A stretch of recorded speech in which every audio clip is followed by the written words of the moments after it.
रायगडावर राजधानी ती होती शिवछत्रपतींची, कथा सांगतो ऐका अजूनही तेथील हिरकणी बुरुजाची. वसले होते गाव तळासी वाळुसरे या नावाचे, राहत होते कुटुंब छोटे गरीब धनगर गवळ्याचे. आई बायको तान्हा मुलगा कुटुंब होते छोटेसे, अन शोभत होत्या हिरा नावाच्या तडपदार घरवालीचे. आपल्या राजांचा मेन वाडा हा, कारण महाराज इथे राहायचे, आपल्या राजांचं वास्तव्य इथं होतं. निधन महाराजांचं इथे झालं. हा 2 नंबर चौथरा आपल्या राजांचं आज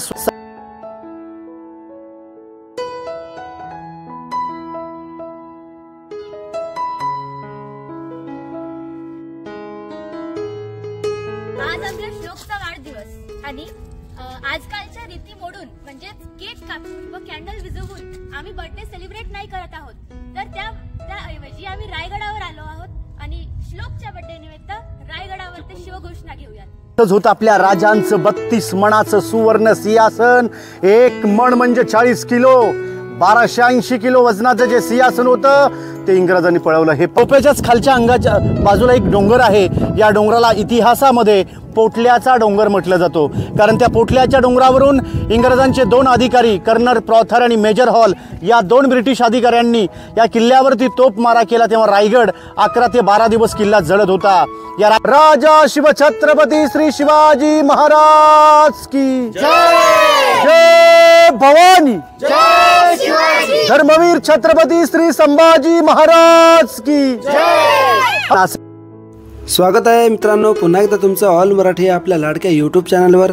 आज आपण आलेले आहोत राजांचा गड आणि गडांचा राजा अर्थात श्रीमान रायगडचं दर्शन घेण्यासाठी, रायगडला नतमस्तक होण्यासाठी आणि छत्रपती शिवाजी महाराजांच्या असंख्य आठवणींना मुजरा करण्यासाठी, त्याचबरोबर छत्रपती शिवाजी महाराजांच्या समाधीला नतमस्तक होण्यासाठी आपण आज आलेले आहोत रायगड या किल्ल्यावर.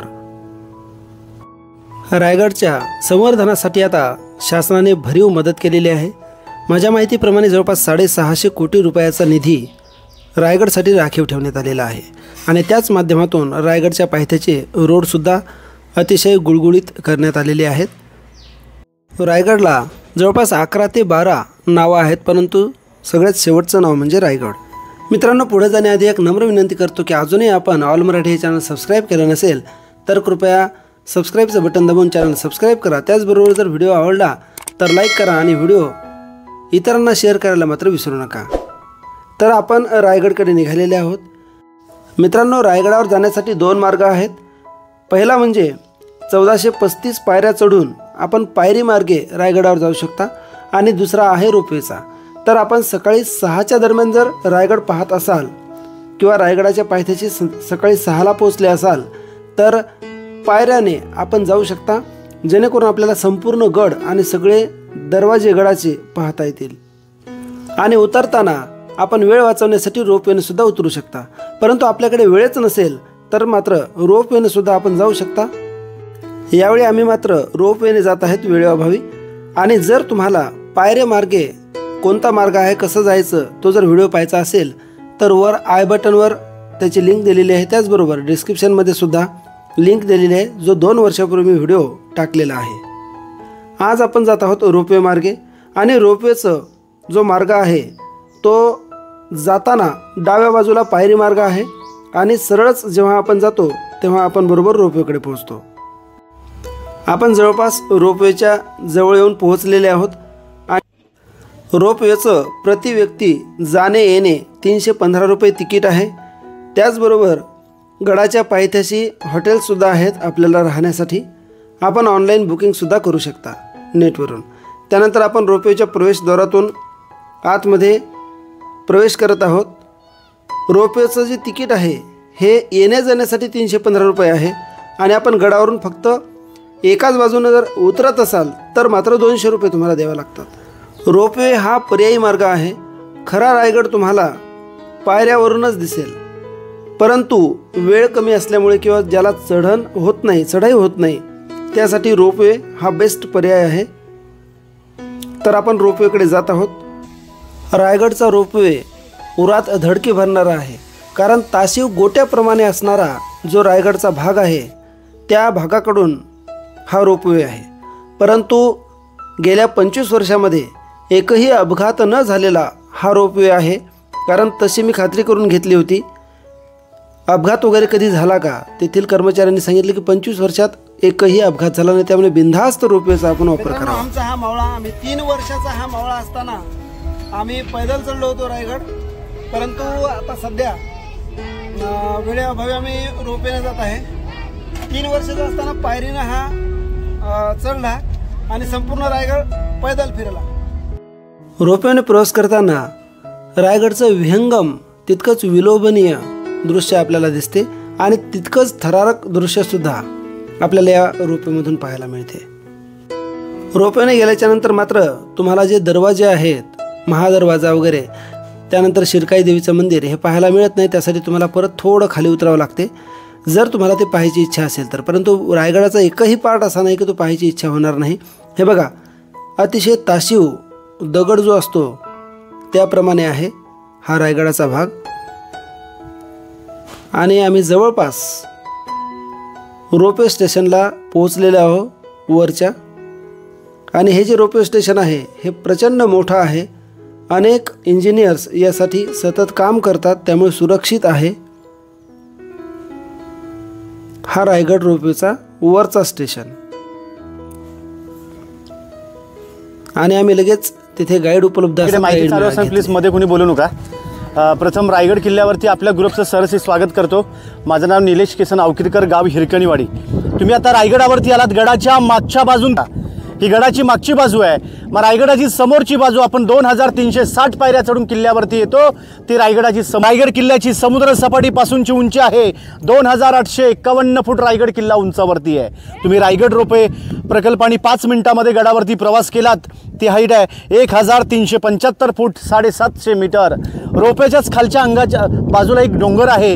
या डोंगराला इतिहासामध्ये पोटल्याचा डोंगर म्हटलं जातो, कारण त्या पोटल्याच्या डोंगरावरून इंग्रजांचे 2 अधिकारी कर्नल प्रॉथर आणि मेजर हॉल या 2 ब्रिटिश अधिकाऱ्यांनी या किल्ल्यावरती तोप मारा केला. तेव्हा रायगड 11 ते 12 दिवस किल्ला जळत होता. या रायगडाचं आधीचं नाव रायरी नावाने या किल्ल्याला ओळखला जात होता. राजाने किल्ला जावळीचे मोरे चंद्रराव मोऱ्यांकडून राजाने किल्ला 1656 मध्ये जिंकल्यानंतर या गडाचं नाव रायगड असे नामकरण केलं. जावळी खोरं त्या काळामध्ये एवढं भयंकर जंगल होतं की प्रतापगड जो किल्ला आहे, या प्रतापगडाच्या पायथ्यापासून रायगडाच्या उत्तरेला एक कोकणदिवा आहे. या कोकणदिव्यापर्यंत खालच्या भूभागाला जावळीचं खोरं म्हटलं जातं. त्याच्यावरून एक म्हण काढले.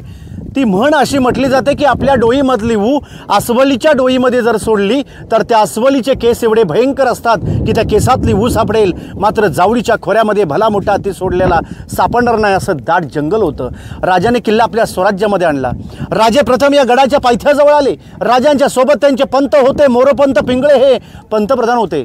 राजे पंतांना म्हटलेत की पंत आपणच म्हटलात रायरी रायरी ती हीच का रायरी. पंत राजांना म्हटलेत की महाराज हीच ती रायरी. आणि तेव्हा राजांच्या तोंडातून या रायरीबद्दल काही उद्गार बाहेर पडलेत.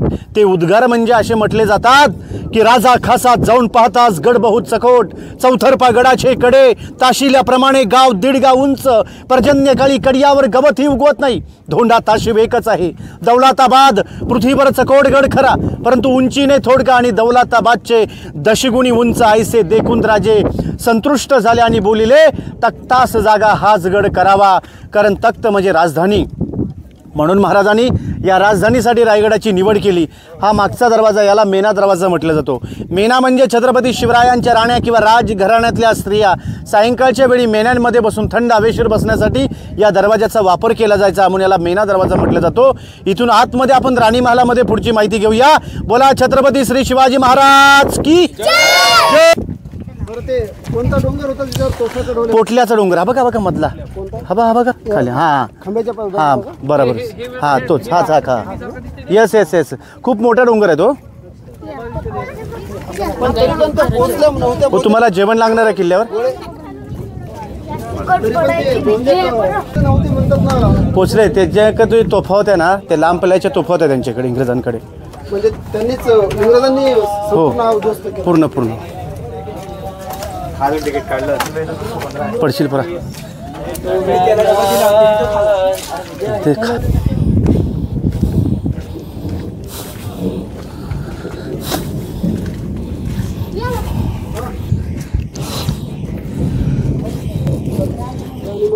या इथे.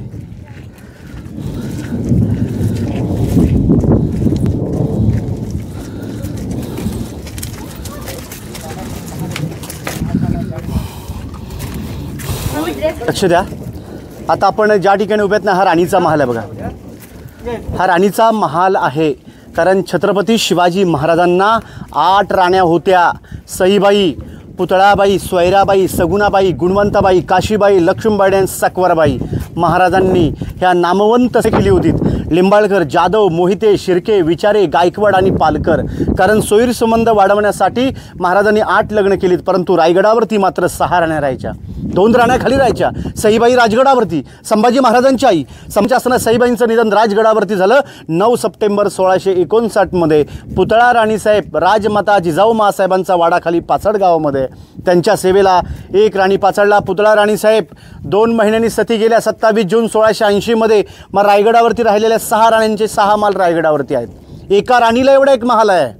प्रत्येक राणीला 1 महाल अशी रांगेत 6 राण्यांचे 6 दालनं आहेत. यांच्यावरती छत होतं लाकडी सागवानी. इंग्रजांनी हल्ला केल्यानंतर जेवढं लाकडाचं होतं ते जळालं. मग पाहायला काय भेटतं आपल्याला? हे जे आडव्या भिंती आहेत हे वीटबांधकाम शिवकालीन नाही, पेशव्यांच्या काळातलं आहे. दगडी बांधकाम जेवढं तुम्हाला दिसेल हे महाराजांच्या काळातलं आहे. कारण प्रश्न पडतो, किल्ला एवढा मोठा आहे की 1200 एकराचे क्षेत्रफळ आहे. रायगड बांधायला महाराजांना 14 वर्ष लागली होती. मग बांधकामासाठी लागणारी दगडं ही रायगडावर कशी आणले? दगडं रायगडावरचीच आहेत. 11 तलावं खोदलीत, 84 पाण्याच्या टाक्या खोदल्या आणि त्यातून जो दगड निघाला त्याने आपलं बांधकाम केलं. आताच्या बांधकामांमध्ये आपण सिमेंट वाळू वापरतो, त्या काळामध्ये चुना, गूळ आणि सिसेने हा रायगड बांधलेला आहे. एवढा एका राणीसाठी एवढा एक महाल. पुढे हॉल, पाठीमागे बेडरूम, मागे वॉशरूम वगैरे सगळं.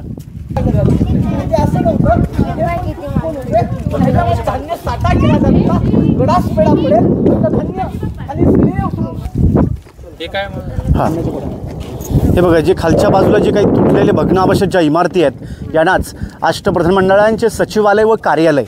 आपल्या राजांच्या ताब्यात जेवढे गडकिल्ले होते, कारण 365 किल्ल्यांची राजधानी रायगड किल्ला. मग 365 किल्ल्यांचा कारभार आपल्या राजांचा रायगडावरून चालायचा. त्यांचं मंत्रालय, पार्लमेंट, 8 मंत्री होते. मोरोपंत पिंगळे, अण्णाजी दत्तो, हंबीराव मोहिते, रामचंद्र नीलकंठ, रामचंद्र त्रिंबक, निराजीरावजी अनाजी पंत आणि रघुनाथ पंडित. इथे 5 वडे, त्याच्या मागच्या बाजूला 3 वडे, असे टोटल 8 वडे. इंडियन टॉयलेट बघायचं असेल तर ते बघा समोर छोट्या रूममध्ये दिसते बघा, विटांचं बांधकाम. तिथे समोर कोपऱ्यात झाड बघा. म्हणजे 350 वर्षापूर्वी हा शोध लागला होता. हो, लोक म्हणतात इंग्रजांनी शोधलं, काही नाही. समोर इथे लोखंडी जाळ्या पण लावलेत. यांना धान्यांचं कोठार म्हटलं जातो. समजा गडाला जर वेढा पडला 3 ते 4 महिने पावसाळी धान्य असं पुरेल तर त्याचा स्टोरेज मात्र इथे केला जायचा. याला कोकणात आपण पेव किंवा कणगी म्हणतो बघा. पन्हाळ्यावरती मोठमोठे आहेत, गंगा, यमुना आणि सरस्वती. त्यांना अंबारखाना म्हणतात आणि यांना पेव म्हणतात. बघायचं असेल तर बघू शकता. फक्त बघताना खिशावर हात ठेवा. सीडीने उतरायचे साहेब. हे काय समोर दिसतं ते बघा, ते बघा. हां, त्या राणी महालाच्या मागे. हां, डायरेक्ट ते शेवट राणी महालाच्या त्या साईड. हो, दगडामध्ये. हो, जाऊ सावकाश का माझ्या कुत्र्या. आत्ताच तर त्याच्यावरले वाद चालू आहेत. नाही, तुम्हाला दाखवून ना तुम्हाला कुठं जायचं ते. महालासमोर जे आडवे चौथरे आहेत ना, हे हा प्रत्येक महालाच्या समोर हा एक चौथरा आहे.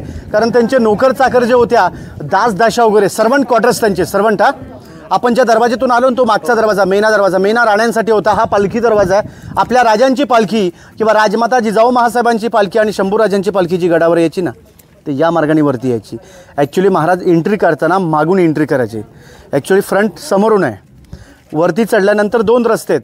एक होळीच्या माळावरती जातो आणि तिथून हत्ती तलावाच्या बाजून जो येतो तो या दरवाज्यातून, पालखी दरवाज्यातून डायरेक्ट महाराज इथून आतमध्ये एंट्री महाराजांच्या वाड्यामध्ये. सावकाशा पण आपण तुमच्या लक्षात येईल कसं आहे. थांबा, वरती कुणी जाऊ नका. फक्त चपला बुटं घालून कुणी वरती चढू नका. बरं, इकडे लक्ष द्या. आता आपण ज्या ठिकाणी उभ्यात, रायगड किल्ल्यावरची अति महत्त्वाची जागा, छत्रपती शिवाजी महाराजांचा राहता राजवाडा. कारण याच वाड्यामध्ये आपल्या राजांचं निधन 3 एप्रिल 1680 मध्ये चैत्र पौर्णिमा हनुमंत जयंती होती आणि त्याच दिवशी आपल्या राजांनी मात्र अखेरचा श्वास या महालामध्ये सोडला. महाराजांचं निधन मात्र इथे झालं, पण अग्नी दिली समोर ते बघा जगदीश्वराचं मंदिर. मंदिराच्या बाजूला जो गोल घुमट सफेद आहे ती आपल्या राजांची समाधी आहे. त्याच ठिकाणी आपल्या राजांच्या देहेला अग्नी देण्यात आलेली आहे. या भिंतीपासून समोरच्या भिंतीपर्यंत हा पूर्ण राजांचा प्रशस्त राहता राजवाडा, मखमली पडद्याने सजवलेला महाल. त्या मशेलीच्या उजाडात या महालाचं वैभव काय असेल आपण कल्पना केली तर. 2 मजली हा वाडा होता राजांचा. वाड्याच्या बाजूला पाण्याच्या टाक्या होत्या, मोठमोठी तलाव आहेत रायगडावर. खांद्यावर कावडीने पाणी आणलं की त्या पाण्याचा स्टोर. बाजूला त्यांचं न्हाणीघर, आताचं टबाड ज्याला आपण बाटटप म्हणतो. तसंच राजवाड्यामध्ये महाराजांचं स्नानगृह. या इकडून या बाजूने असं, ह्या बाजूने असं सावकाश.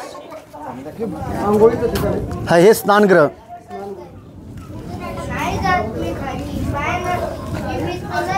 हे बघा ड्रेनेज सिस्टीम, म्हणजे इथून पाणी बाहेर जायचं.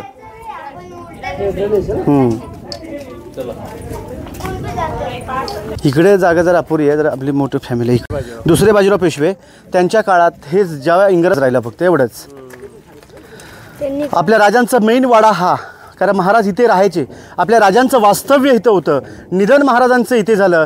हा 2 नंबर चौथरा आपल्या राजांचं स्वयंपाकघर, ज्याला मराठीमध्ये आपण मुतपात करून आपल्या राजांची, म्हणजे इथं उखळ त्या काळातला खळबता. तुम्ही आता ऐका, रायगड रोपे प्रकल्पाने वरती आलात ना, ती जी बाजू आहे ती दक्षिण बाजू आहे. पण पश्चिमेच्या बाजूला हिरकणी कडा, जी हिरकणी आपल्या बाळासाठी जी उतरली होती ना, तो बुरुज महाराजांनी पश्चिमेला बांधलेला आहे. पण ज्याने रायगड बांधला, आपल्या बांधकाम खात्याचे प्रमुख होते इंजिनियर आर्किटेक्चर हिरोजी इंदुलकर. 14 वर्षामध्ये अवघा रायगड उभा केला होता. गड बांधल्यानंतर हिरोजी इंदुलकरांनी गॅरंटी दिली राजगडाची महाराजांना. काय म्हटले हिरोजी की महाराज, आपल्या परवानगीशिवाय आणि महादरवाजाच्या व्यतिरिक्त गडावरती येण्याची हिंमत होईल त्या फक्त हवेच्या झोतेला, इथून खाली उतरेल ती फक्त पाण्याची धार, असा बेलाद आणि बुलंद गड केले. महाराज म्हटले हिरोजी, रायगड आपल्या राजधानीच्या दृष्टिकोनातून बेलाद व बुलंद झाला नाही. कारण का, ज्या कड्यावरतून जर हिरकणी उतरू शकते तर त्या कड्यावरून एक दुश्मन चढू शकेल किंवा उतरू शकेल. म्हणजे एका स्त्रीने एका शत्रूची जागा दाखवली, तेव्हाच हिरकणीचा सत्कार महाराजांनी हिरोजी इंदुलकरांच्या हस्ते साडी चोळी देऊन तिच्या मानाचा मुद्रा केला. हिराच्या कड्यावर 2 महिन्याचं बाळ होतं. त्या बाळाला राजे नक्कीच म्हटले असतील, वा बहादरा की याईचं दूध पेलेस, लवकर मोठावून आपल्या स्वराज्यामध्ये सामील हो. तर त्या मातेला किती धन्य झाला असेल. महाराज म्हटले, जा हिरोजी कडा उडवा सुरुंगणी, तासून घ्या आणि त्या कड्याला नाव द्या की हिरकणीचा कडा. आजही इतिहासामध्ये हिरकणीचा उल्लेख आहे. पण त्या हिरकणीच्या बुरुजावरून एक छोटीशी कविता आहे. ती कविता अशी म्हटली जाते की रायगडावर राजधानी ती होती शिवछत्रपतींची, कथा सांगतो ऐका जुनी तेथील हिरकणी बुरुजाची. वसले होते गाव तळासी वाळुसरे या नावाचे, राहत होते कुटुंब छोटे गरीब धनगर गवळ्याचे. आई बायको तान्हा मुलगा कुटुंब होते छोटेसे, अन शोभत होत्या हिरा नावच्या तडपदार घरवालीचे. सांज सकाळी हिरा जात असे दूध घेऊन गडावरी, चालत होती उपजीविका त्या लेकीच्या धंद्यावरती. एके दिवशी दूध घालिता हिरा क्षणभर विसावली, ध्यानी आले नाही तिच्या कधी सांज वेळ टळून गेली. सूर्यदेव मावळते झाले बंद गडाचे दरवाजे, मनात भ्याली हिरा म्हणाली घरी ताने बाळ माझे. हात जोडून करी विनंती जाऊ द्या खाली मला, गडकरी म्हणे नाही अनुज्ञा शिवरायांची आम्हाला. बाळाचे 8वे झाली माई माऊली वेडी पिसी, कडा उतरून धावत जाऊन बाळाला ती घे कुशी. आतुलने हे धाडस पाहुनी महाराज स्तंभित झाले, साडी चोळी हिरास देऊन प्रेमेण सन्मानित केले. कड्यावरी त्या बुरुज बांधिला साक्षाईच्या प्रेमाचा, ऐकू येते कथा जुनी अशी हिरकणी बुरुजाची. ऐकू येते कथा जुनी अशी हिरकणी बुरुजाची. वा वा वा, खूपच छान.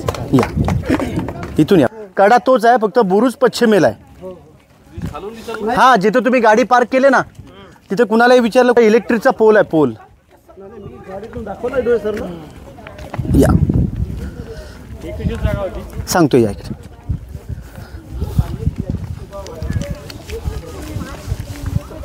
नशीब उघडला थोडाफार म्हणून तुम्हाला फिरायला भेटलं हो, नाही तर फिरून पण नसतं दिलं त्यांनी.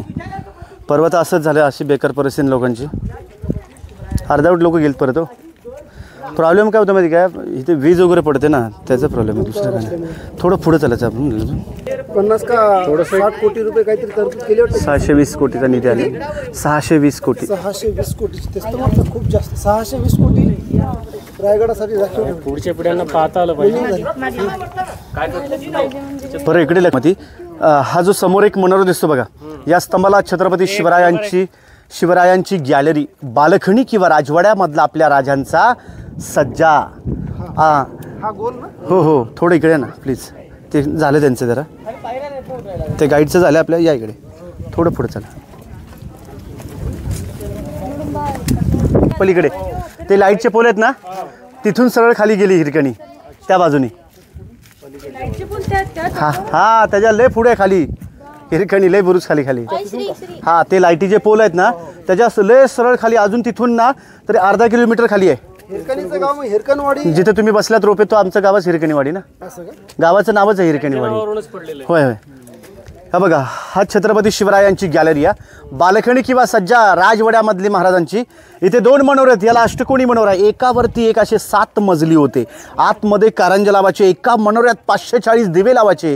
त्याच्या बाजूचा विजयस्तंभ. महाराज कोणतेही गड किल्ले जिंकून आले की त्या स्तंभावरती राजा आपला भगवा झेंडा फडकावायचा. समोर एक विटांची रूम दिसते बघा, त्या विटाच्या रूमला टाकसाळ म्हणजे मिंट, म्हणजे आत्ताची जी रिझर्व्ह बँक आहे नाशिकमध्ये, तशीच छत्रपती शिवाजी महाराजांच्या काळातली ती रिझर्व्ह बँक. कारण आत्ताच्या कॉईन्सवर लिहिलेलं असतं सत्यमेव जयते. आपल्या राजांची राजमुद्रा होती, प्रतिपचंद्र लेखे व वर्धविश्ववंदिता शहा सुनो शिवशाहीशा मुद्रा भद्राय राजते. प्रतिपचंद्राच्या कोरीप्रमाणे चंद्र जसा वाढत जातो, तसा शहाजी राजांचा पुत्र छत्रपती शिवाजी महाराज यांचं राज्य चंद्र कोरीप्रमाणे कलेने आपल्या राजांचं राज्य पुढे वाढायला पाहिजे. इथे एक आयताकृतीची रूम, अंडरग्राऊंड खाली एक तळघर आहे, 8 बाय 10ची रूम आहे. याला खलबतखाना म्हटलं जातो. खलबतखाना म्हणजे थोडक्यात आपल्या राजांची सिक्रेट. या कणाची बातमी या कणाला समजली नाही पाहिजे. गुपित काय बोलायचं असेल तर या रूमच्या आतमध्ये जाऊन महाराज बोलायचे, म्हणून याला खलबतखाना. खलबतखान्याचे गुप्तहेर होते बहेरूपी बहेरजी नाईक. एवढे हुशार, एवढे चतुर की 18 भाषांचं ज्ञान आणि स्वराज्याचा 3रा डोळा म्हणजे बहेरजी नाईक. सावकाश बघा फक्त.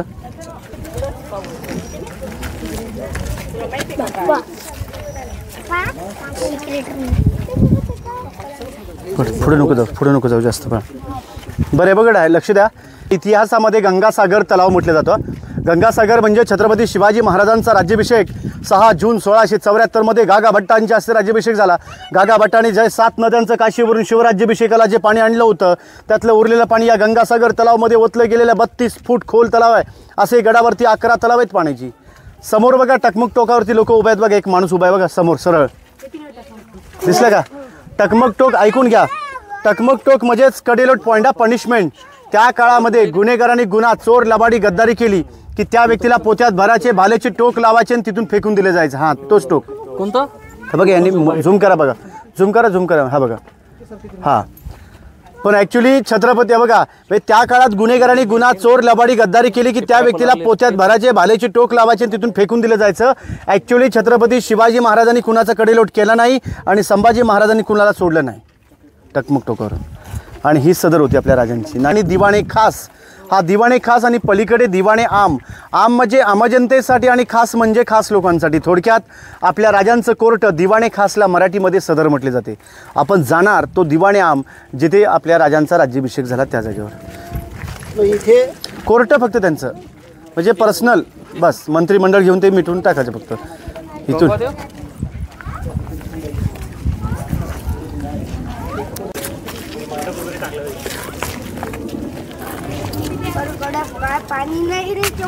लक्ष द्या बघा, बघा ऐका बाळानं. समोर जे सिंहासन दिसते बघा, हे सिंहासन पंचधातूचं आहे. कारण असंच होतं आपल्या राजांचं 32 मणाचं सुवर्ण सिंहासन. 1 मण म्हणजे 40 किलो, 1280 किलो वजनाचं जे सिंहासन होतं ते इंग्रजांनी पळवलं. हे 5 मेटलचं 1985 मध्ये भारताचे 7वे राष्ट्रपती डॉक्टर ज्ञानी जयसिंग जेव्हा आले होते तेव्हा त्यांच्या हस्ते मेघडंबरीचं उद्घाटन केलेलं आहे. या मेघडंबरीच्या आतमध्ये आपल्या राजांची मूर्ती आहे. ही मूर्ती युवराज छत्रपती संभाजीराजे कोल्हापूरचे त्यांचे वारसदार यांनी 2009 मध्ये 6 जूनला महाराजांच्या राज्याभिषेकाला महाराजांची मूर्ती आतमध्ये बसवलेली आहे. कारण ती आहे हा पूर्ण परिसर म्हणजे आपल्या राजांचा राज दरबार. 351 छत्रपती शिवरायांच्या राज्याभिषेकाची जागा. कारण दरबारामध्ये राज्याभिषेकाला त्या काळामध्ये 6000 लोक उपस्थित होतीत. कारण सिंहासन ते नगारखाना मधला अंतर 200 फुटापेक्षा जास्त आहे. त्या काळात इलेक्ट्रिक माईक नव्हतं. कोपऱ्यात बसणारा व्यक्ती कुजबुज किंवा हळू आवाजामध्ये बोलत असेल तर तो आवाज आपल्या राजांपर्यंत पोचला जायचा. महाराज तिथून बोलले की तो आवाज त्या मागच्या व्यक्तीपर्यंत पोचायला पाहिजे. ही एक सिस्टम केलेली आणि यालाच म्हणतात वास्तुशास्त्राची रचना. आपण जर कल्पना केली तर त्या काळातले आर्किटेक्चर्स व इंजिनियर कशा असतील बघा. त्या बॅरिगेडच्या आतमध्ये 4 पायऱ्या आहेत. त्या 4 पायऱ्या एवढ्या महत्त्वाच्या पायऱ्या आहेत की महाराज सिंहासनाच्या पायऱ्या चढताना राष्ट्रमाता जिजाऊ माँसाहेबांच्या डोळ्यातून अश्रू गळले की शिवनेरीच्या मातीमध्ये बाळ माझा शोभा खेळणारा आज 32 मणाच्या सुवर्ण सिंहासनावरती आरूढ होणार. महाराज नक्कीच म्हटले असतील आऊसाहेबांना की आऊसाहेब मी जी हिंद विश्वराज्याची पहिली पायरी चढतो तो तानाजी मालुसरे, दुसरी पायरी चढतो तो बाजीप्रभू देशपांडे, तिसरी पायरी चढतो तो मुरारबाजी आणि चौथी पायरी म्हणजेच माझा प्रतापराव गुजर. राजे सिंहाच्या वीर मावळ्यांच्या आठवणीत होती ज्यांच्या जीवावर आज मी हिंदवी स्वराज्य निर्माण केलं. आणि विराज जर असते तर तो आजचा दिवस किती आनंदाचा असता. राजे सिंहासनावरती आरूढ झाले. गागा भट्टांनी महाराजांच्या हातामध्ये विष्णूची मूर्ती दिली. विष्णू हा जगाचा पालक असतो आणि महाराज तर अवघ्या हिंदवी स्वराज्याचे राज्य होणार. महाराजांच्या अंगावर छत्र धरलं. गागाभट वरती येऊन त्यांनी एक ललकारी दिलेली आहे. ती ललकारी मी म्हणतो पाठीमागून सर्वांनी जय म्हणा की प्रौढ प्रताप प्रिय कुलावतांश सिंहासनाधीश्वर महाराजाधिराज राजा शिव छत्रपती श्री शिवाजी महाराज की जय. जय भवानी. जय शिवाजी. धर्मवीर छत्रपती श्री संभाजी महाराज की जय. हर हर महादेव. अशा चणीत उतरे चौघडे वाजून सकाळी पहाटे 5ला आपल्या राजांचा राज्याभिषेक झाला. छत्रपती झाले. राजांच्या राज्याभिषेकाचा फोटो हा प्रत्येकाच्या घरी असतो बघा. त्या राज्याभिषेकाच्या फोटोमध्ये तुम्ही बघाल तर इंग्रज वकील आपली कॅप काढून महाराजांना मुजरा करतो. त्याचं नाव हेनरी ऑक्झंटन. तो हेनरी त्या काळामध्ये पायी चढून किल्ल्यावरती आलेला असतो. पण येणाऱ्या लोकांच्या स्वागताला गेटच्या समोर 2 हत्ती आणि घोडे सजवले होते. इंग्रज दरबारामध्ये प्रवेश करतो. एवढा विचारामध्ये पडतो की मी 2 पायाचा माणूस रायगड किल्ल्यावरती येताना जर का माझी दमछाप होते तर हे 4-4 पायाचे बलाढ्य हत्ती महाराजांनी रायगडावर कसे आणले. हा इंग्रजाला घन प्रश्न पडला. त्याच्या प्रश्नाचं उत्तर मात्र त्याला मिळत नाही. त्याने तो प्रश्न आपल्या रोजनिशी वहीमध्ये लिहिला. या रोजनिशी वहीचा long from BBD book of Bombay Douglas. त्याचे उत्तर अलीकडचे रायगडाचे अभ्यासक व संशोधक ते म्हणतायत राजे एवढे ग्रेट होते की रायगड किल्ल्याची बांधकामं चालू असताना महाराजांनी छोटी पिल्लं पालखीत बसून वरती आणून त्यांचं पालनपोषण गडावर केलं. ही आपल्या राजांची दूरदृष्टी होती बघा. हा नगारखाना 52 फुटाचं गेट आहे. याचीच कॉपी मारली, याची प्रतिकृती मारली आणि ब्रिटिशांनी गेट ऑफ इंडियाने मुंबई गेट बांधला बघा. हा नगारखाना. इथे नगारा वाजवला की किल्ल्याचे दरवाजे बंद. पण नगारे वाजत नाहीत आत म्हणजे काही कारणास्तव बंद. पण दरवाजा मात्र आजही बंद होतो संध्याकाळी 5:30च्या नंतर आणि सकाळी 7ला महादरवाजा उघडतो. जसा नियम शिवकाळ. हो हो. बरं तुम्हाला फोटो वगैरे घ्या आणि या मग तिथे पुढे. आज आमच्या श्लोकचा वाढदिवस आणि आजकालच्या रीती मोडून म्हणजेच केक कापून व कॅन्डल विझवून आम्ही बर्थडे सेलिब्रेट नाही करत आहोत. तर त्याऐवजी आम्ही रायगडावर आलो आहोत आणि श्लोकच्या बर्थडे निमित्त रायगडावर ते शिवघोषणा घेऊयात. आज ते कदम, आज ते कदम, आज ते कदम. महाराज गणपती गजाश्वपती भूपती सुवर्णरत्न श्रीपती अष्टावधान जागृत अष्टप्रधान वेष्टित न्यायालंकार मंडित शस्त्रास्त्र शास्त्र पारंगत राजनीती धुरंधर प्रौढ प्रताप पुरंदर महाराजाधिराज योगीराज श्रीमंत श्री छत्रपती शिवाजी महाराज की जय. छत्रपती संभाजी महाराज की जय. छत्रपती राजाराम महाराज की जय. राजमाता जिजाऊ की जय. हर हर महादेव. हर हर महादेव. हर हर महादेव. असं समजा पण कसं होतोय काय माहिती यावर्षी पाऊस काय घोटाळा करणार आहे. आणि या वर्षापासून हा एवढाच दरवाजा उभा राहिला म्हणजे माणसाला. तो बघा तोरणा दिसतो बघा, पाऊस पडून गेला पण तोरणा क्लिअर दिसायला लागला. तो बघा उंच, तो सर्वात उंच दिसतो ना तो तोरणा 3 नंबरचा. तो तोरणा हा हा तोरणा. हां ओके. पण आता बघा थोडा पाऊस पडून गेला म्हणून जरा क्लिअर झालंय, नाही तर काहीच दिसत नाही. या बाजूला आला नाही ना दिसत. वातावरण क्लिअर पाहिजे. नगर म्हणजे चढून येणारी लोक या बाजूला पायऱ्या आहेत, तिथून चढल्यात की डायरेक्ट आतमध्ये गेटमध्ये आपला ध्वजस्तंभ नगारखाना. इथे हा ध्वजस्तंभ आहे. 26 जानेवारी 15 ऑगस्ट आणि 1 मेला इथे तिरंगा फडकवला जातो. कारण 1 नंबर तिरंगा फडकवला जातो दिल्लीमध्ये लाल किल्ल्यावर आणि 2nd नंबर महाराष्ट्रात रायगडावर फडकवला जातो नायब तहसीलदारांच्या हस्ते. सलामी असते याला इथे. सावकाश चला या इथे होळीच्या माळावर सावकाश हात पकडा. इथून जावा. हां म्हणजे राजदरबारातलं पाणी निघण्याची व्यवस्था असं केलेलं आहे. हो दोन्ही साईडला आहे. अंडरग्राऊंड केलं त्यांनी सगळं. अंडरग्राऊंड आहे मग या बाजारपेठच्या मध्ये पण आजही क्लिअर आहेत. त्यांची मेन मूर्ती आहे बघा. आपण ऑल इंडियामध्ये टीव्हीमध्ये पेपरमध्ये पोस्टरमध्ये राजांची आपण जी प्रतिमा पाहतो ही प्रतिमा रायगडावरती आहे. हा पुतळा 1974 मध्ये भारताच्या प्राईम मिनिस्टर इंदिरा गांधी आणि महाराष्ट्राचे पहिले मुख्यमंत्री यशवंतराव चव्हाण रायगडावर आले होते ना, तेव्हा त्यांच्या हस्ते महाराजांच्या पुतळ्याचं उद्घाटन केलेलं आहे. वरचं छत्र 2012 मध्ये शिवप्रतिष्ठान सांगलीचे अध्यक्ष संभाजी भिडे गुरुजी आजही 2 लोक पूजाला रायगडावरती येतात. तर त्यांनी ते वरचं छत्र 2012 मध्ये 2 जूनला उदयनराजे भोसले साताऱ्याचे त्यांच्या हस्ते बसवलेले आहे आणि श्रीकांत शिंदे खासदार ठाण्याचे आहेत, त्यांच्याकडून दररोज 5 हार रायगडावरती येतात. हा पूर्ण ग्राउंड आहे. या ग्राउंडला होळीचं मैदान किंवा होळीचा माळ म्हटलं जातो. फाल्गुन महिन्यामध्ये शिमग्याच्या महिन्यात मार्चमध्ये पहिली होळी इथे पेटवली की पूर्ण गडकिल्ल्यांवरती होळी पेटवली जायची. पण त्या काळातला एक नियम असा होता की महाराज पेट्या होळीमध्ये नारळ टाकायचे आणि त्या पेट्या होळीतून जो हाताने नारळ काढेल, जो बहादूर असेल त्यालाच राजे 1.25 किलो सोन्याचा कडा आणि डोक्यातला मुकुट महाराज बक्षीस द्यायचे. संभाजी महाराज 9 वर्षांचे असताना पेट्या होळीतून नारळ काढला होता बघा. समोरची बाजारपेठ 800 फूट लांबीला 40 फूट रुंदीला जमिनीपासून हाईट बघा. एवढ्या उंचावर हाईट का ठेवले? घोड्यावरती बसून ते सामान खरेदी करता आलं पाहिजे म्हणून ती हाईट त्या लेवलला ठेवलेली आहे. समोरचं दुकान आहे, मध्ये स्टोरूम आहे आणि मागच्या बाजूला राहायचे आगे दुकान. त्या काळात अतिक्रम प्रकार नव्हता. आता अतिक्रमण असतं कारण दुकानांच्या पायऱ्या रस्त्यावरती असतात. त्या काळामध्ये आतल्या बाजूला पायऱ्या आहेत. आता इथून तुम्हाला फक्त सरळ मंदिराकडे जायचं बघा. मंदिर आणि समाज. तिथे एक नागाचं चित्र आहे. एक नागाचं चित्र म्हणजे एक व्यापारी होता नागापा सेठी म्हणून कर्नाटकचा. जेव्हा महाराजांनी सुरत लुटली 1670 मध्ये तेव्हा त्यांनी महाराजांना इकडे येण्याचे मार्ग सापडून दिले होते. मग इथे महाराजांनी त्याला इथे आणून मेन बाजारपेठेचा प्रमुख केला. पण काही दिवस असे गेल्यानंतर तर राजांना म्हटलं की महाराज मी या बाजारपेठेचा प्रमुख आहे. मग कोणत्या तरी एका भिंतीवरती माझं नाव लिहा की या बाजारपेठेचा प्रमुख मी आहे. पण स्वतः महाराज राजे होऊन गेले. स्वतःचं नाव किंवा आपल्या मुलाचं नाव कोणत्याच गडकिल्ल्यांवर लिहिलं नाही. एकच व्यक्तीचं फक्त हिरोजी इंदुलकरांच्या नावाची पाटी आहे आणि आजही त्या हिरोजी इंदुलकरांच्या नावाची पाटी तिथे लिहिलेली आहे. मग हिरोजी इंदुलकरांनी त्याचं नाव न देता एक नावावरून ॲडव्हर्टाईज म्हणून एक सिम्बॉल ठेवला नागापा सेठी म्हणून. ते बघा ते जगदीश्वराचं मंदिर आहे. माहिती देतो मी तुम्हाला.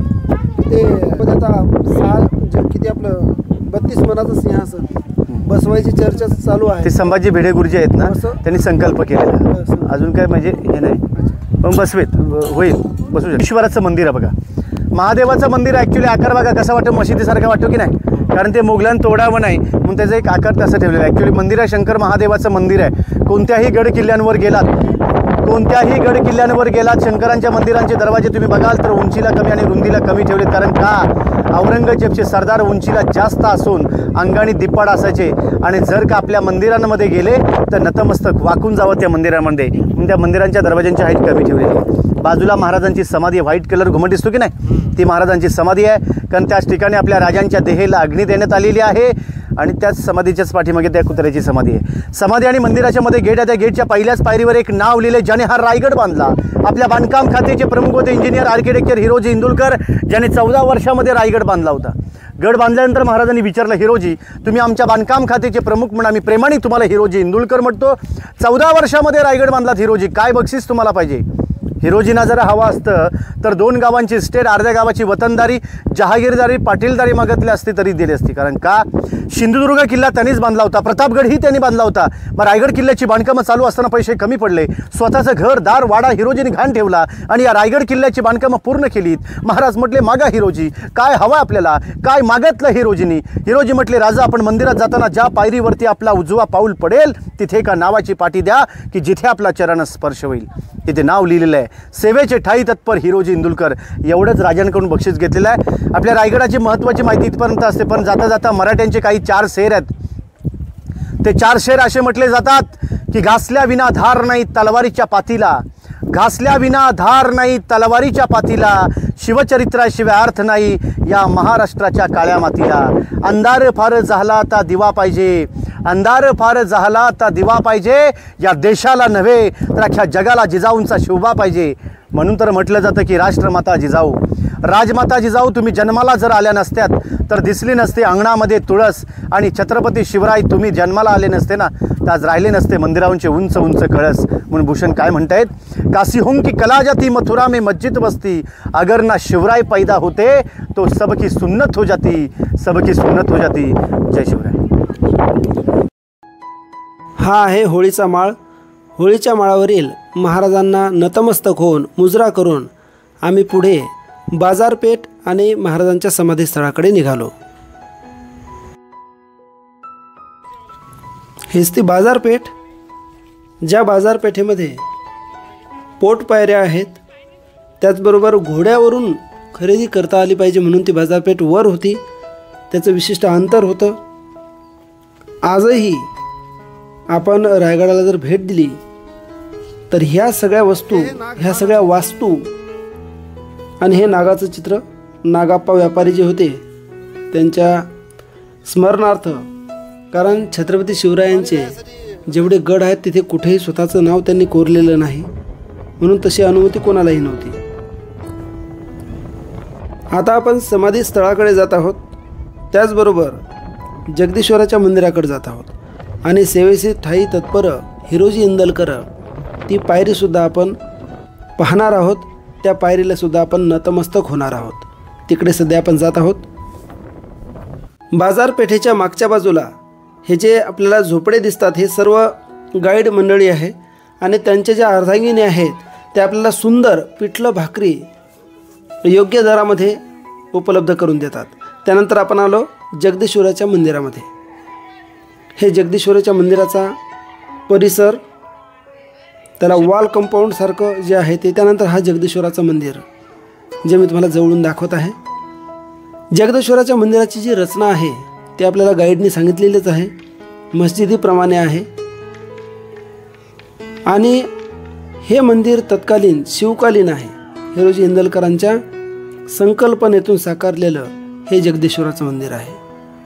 भव्य दिव्य असं जगदीश्वराचं मंदिर. आणि या मंदिराच्या आतमध्ये आपल्याला दिसते शिवाचं शिवलिंग पिंड दिसते. आणि तुम्ही जर या मंदिरामध्ये गेल्याच्यानंतर जो निरीक्षण केलं तर या मंदिराचा गाभा इतर महादेव मंदिराच्या, इतर शंकराच्या मंदिराच्या गाभ्यापेक्षा मोठा आहे. आणि सेवेचे ठाई तत्पर हिरोजी इंदलकर ज्यांनी हा गड बांधला, जे आर्किटेक्ट होते, त्यांचं ही जी पाटी आहे, हा जो शिलालेख आहे पायरीवर कोरलेला, महाराजाचा पाऊल जसा पडेल तसं महाराजाच्या पावलाची जी धूळ आहे ते धूळ त्यांच्या मस्तकी लागावी अशी इच्छा. काय माणसं होते ना. तर स्वामीच्या आणि स्वराज्याच्या प्रती एवढे निष्ठावान लोक स्वराज्यात असल्यामुळेच स्वराज्य उभं राहिलेलं होतं. जगदीश्वराच्या मंदिरासमोरच महाराजांची समाधी आहे आणि छत्रपती शिवाजी महाराजांची ही समाधी. याच गडावर राज्याभिषेक आणि याच गडावर महाराजांची समाधी. 3 एप्रिल 1680 रोजी महाराजांचा मृत्यू झाला आणि याच ठिकाणी त्यांना अग्निसंस्कार देण्यात आले आणि त्यानंतर हा चौथरा बांधण्यात आला. सगळं झाल्याच्यानंतर, सर्व दर्शन झाल्याच्यानंतर, नतमस्तक होऊन झाल्याच्यानंतर आम्ही रोपवेकडे परत आलो. कारण 315 रुपयामध्ये तुम्हाला अप डाऊन करण्याचं तिकीट मिळते, परंतु जाताना आणि येताना तिकीट सांभाळून ठेवणे फार आवश्यक आहे बरं का. कारण तिकीट 3 ते 4 वेळा चेक होते आणि या तिकिटावर तुमचा इन्शुरन्ससुद्धा असते, तुमची पूर्ण डिटेल्ससुद्धा असते. एक फॉर्म वेगळा भरून देण्यात येते. तुम्हाला एक फॉर्म देण्यात येतो, तो फॉर्म द्यावा लागतो तुम्हाला भरून. त्यासाठी पेन तुमच्याजवळ असणे आवश्यक आहे. आणि उतरताना प्रचंड धुकं गडावर झालं होतं. आम्ही ज्यावेळी रोपवेमध्ये बसलो होतो तेव्हा सायरन वाजलं होतं गडावरचं आणि संपूर्ण रायगड बंद झाला होता. कारण खूप मोठा फॉग, खूप मोठं धुकं या गडावर आलेलं होतं, हा आपण पाहू शकता. आणि उतरताना सुद्धा हे विलोभनीय दृश्य आपण पाहू शकता. मित्रांनो, व्हिडिओ जर आवडला असेल तर लाईक करा, सबस्क्राईब करा, इतरांना शेअर करा आणि हो, व्हिडिओ खाली कॉमेंट करायला मात्र अजिबात विसरू नका. पुन्हा लवकरच भेटू अशाच एका नाविन्यपूर्ण व्हिडिओमध्ये. तोपर्यंत जय हिंद, जय महाराष्ट्र, जय शिवराय.